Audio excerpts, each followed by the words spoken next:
اعوذ باللہ من الشیطان الرجیم، بسم اللہ الرحمن الرحیم۔ ناظرین کرام، آج میں آپ کو دانت کے درد اور اس کے علاج کے بارے میں بتانے جا رہا ہوں۔ اکثر گھر میں جب کسی کو دانت کا درد اٹھتا ہے تو اس وقت بہت زیادہ پریشانی ہوتی ہے۔ اس کے لیے میں آپ کو ایک معمولی سی چیز بتا رہا ہوں جو ہر گھر میں موجود ہوتی ہے۔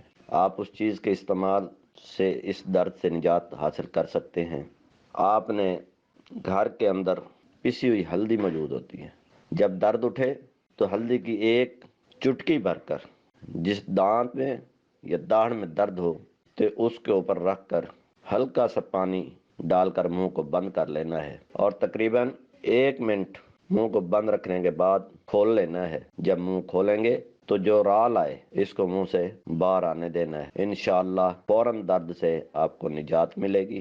اس کے بعد آپ 1 تولہ ادرک لے لیں، 3 ماشا نمک لے لیں اور تھوڑا سا لیموں کا پانی، ان چیزوں کو مکس کر کے تقریباً 3 دن تک صبح اور شام دانتوں پر ملیں۔ انشاءاللہ دوبارہ تکلیف نہیں ہوگی۔